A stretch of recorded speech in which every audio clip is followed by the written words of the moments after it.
Hey, good evening, everyone. This is Dr. Colette at Level Up Healthcare Academy, and I'm here with our graduating student, Miss Linda Taylor. And so we want to just talk to her right quick and ask her a few questions. She will be graduating tomorrow. Tomorrow? Mm-hmm. Tomorrow, Friday, November 22nd. It's been a whirlwind of 5 weeks. We start on October the 14th, and so she's graduating already. I told you it wasn't long. So, Miss Linda, tell me, why did you choose to become a CNA, and why did you choose Level Up Healthcare Academy? The reason why I chose to become a CNA is because I've always been a compassionate and caring person, and outgoing, and wanted to do more for people. I think over the years becoming a mother, with all my kids and all, and then wanting to help, in general, it's just made me want to grow and accomplish this goal, and really get into the healthcare field. Mm-hmm. Okay, and why did you choose Level Up? I mean, there's a lot of schools in the Columbia area. I remember very vividly you were calling, you were like, I said, are you sure you want to come this far? You're like, nope, yep, I'm coming. Mm-hmm. So tell me why you chose us.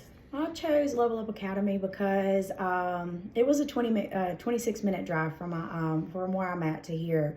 But I called around quite a few different places, and just, I don't know, I guess it's just like a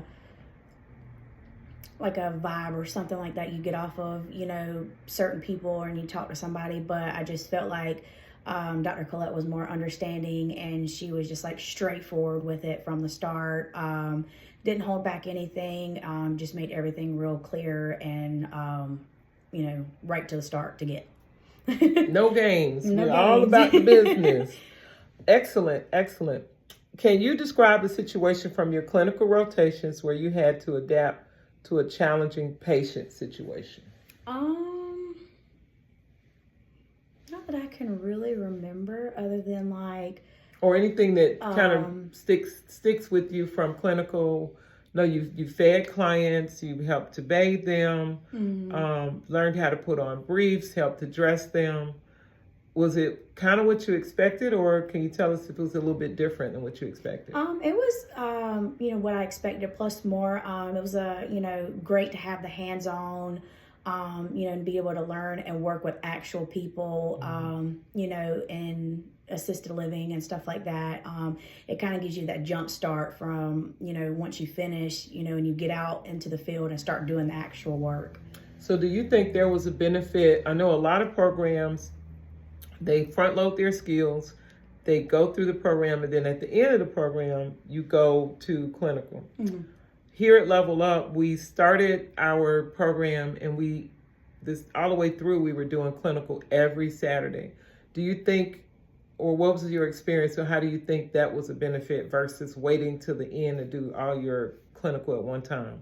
I liked it doing it every other Saturday. Every Saturday since the program started, and then just doing a few skills here and there, because it kind of give you, that chance to learn, one step at a time. Like they say, you can't eat an elephant at whole. It takes one bite at a time. Okay. So with me, taking it little bit by little bit, and then at the end putting it all together, it was kind of helpful in that sense. So it was pretty much easier and just made it, pretty much flow.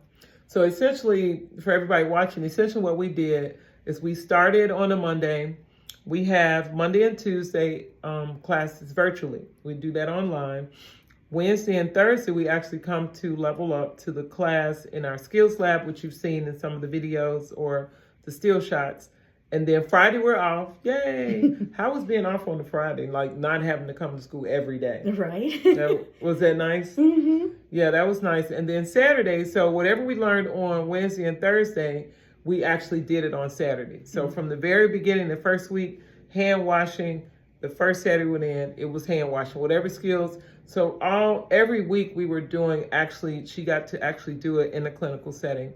Talk to us about how, in terms of working with clients, did you feel in any way pressured?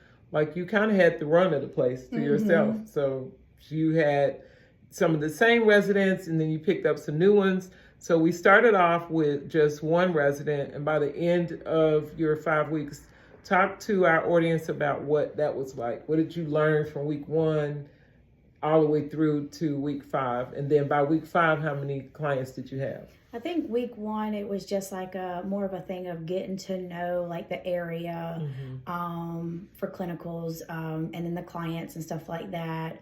And just seeing how like their oral was, like, you know, what they wanted or what they were needing, you know, in that sort of aspect. And then as it grew, you know, and you kind of got the flow of everything, and got to actually know everyone and, you know, how things worked, you know, around there. Everything just started, you know, coming easy and, you know, just like I said, flowing really well. You know, and there, like I said, I mean, there was some moments with clients, you know, they would have their days, but I mean, that's everybody. You have your days and, you know, the other days are good. And that's just kind of how it went in there. You just got to, you know, be patient, stay calm in situations, you know, and just. So it was different, stay happy, I carry think. on. Yeah. So by the end of your rotation, week 5, we had you paired with, you had 2 residents that you were your responsibility, but then you also, what was it like? Because a lot of facilities, programs, they just have you do 1 or 2 residents. By the time you finished, you were shadowing another CNA. So, and that was just one straight haul. Right. Talk to us about what that was like from day 1 to your last day, being able to shadow and learn what the whole responsibility, because a lot of students go through school and when they get out, they're shell shocked because they only had that 1 resident for 5 weeks or 2 residents for 5 or 6 weeks. Here, we started you off that way with 1, but then by the end, you got to shadow. And did you get a sense of what it's like to really be a CNA? So starting in the first week, we had like it was like 1 room with 2 people, but we just focused the main concern on that the 1 resident, getting to know, you know, that person, adapting to them, and, you know, how they worked and everything. And then by the end of the week 5, my last one, we ended up doing like a whole hall, which was like 1 CNA had, I think it was like 8 people per per CNA. So it basically gives you like the idea of how many residents you would have in a day, like per your shift, whatever hours you worked, you know, and balancing out, you know, what needed to be done and what has to be done that day and your timing, with getting up patients, you know, their feedings, if they needed bathing that day, you know, any kind of care. So you would have to pretty much just like pace yourself as like a timing, you know, to have everything done at a certain time. And we were fortunate. We're at a facility where everyone was I felt like they were friendly. They were very helpful. They were happy to see us. Sometimes when you go in facilities and you're like, oh, I'm the CNA instructor and here are my students, it's like everybody's scattered and they disappear and we're trying to figure things out. But they were very supportive, very helpful, and we really enjoyed our time there. It was almost like when we looked up, we started, you know, that nervous anticipation, and then when we knew anything, we were at the end of our time. They grew on you. Yeah, and so I'll say to our audience, you know, Linda was such a professional. She came in, was very willing, very friendly, did not shy away, showed the initiative, and so I know it's not going to be hard for her to find a job. In fact, they were already asking me, where is she going to work? Like, they want her to work there. So I think that's important for our students potential students that are watching, to make certain that you are ready, you come in, you're empathetic, you understand that this is not easy work. You know, during some people say the panoramic, so their video doesn't get tagged. During the panoramic, when everything was shut down, and people, you know, CNAs were heroes. And so now we're finding it challenging for people to want to pay CNAs what they're worth. Do you think you're going to have a problem finding a job? I don't think so. I don't think so at all. And what have you heard the going pay for CNAs is? I think it's from 18, around in there, from some of the places I've looked at, 18 an hour, just depending on the hours and the shifts that you want to pick up. And just in case you're wondering, minimum wage is still $7.25. So in 5 weeks, you can go from minimum wage of $7.25 to making 15, 16, 17, 18 and up. Now, I have heard the travel CNAs are making 25 plus. So we are in Columbia, South Carolina, or rather Casey, South Carolina. You go one direction, you're in Augusta, Georgia. You go the other direction, you're in Charlotte, North Carolina. So you will be in another state either way, and you could be making potentially $25 an hour or more. But she's not going to do that because she's got family. And but I could do that, you know. But at any rate, let's I guess we'll wind down. What are your plans for continuing your professional development as a CNA? So after you get your certification, what do you want to do? Well, with my CNA, I want to, you know, work with it. Like I said at the beginning, it was sort of like a stepping stone, just to get into the healthcare field. You know, so I want to work with it, you know, and see how far it gets me. And then later on, I want to proceed on pursuing either my LPN or an RN. Awesome.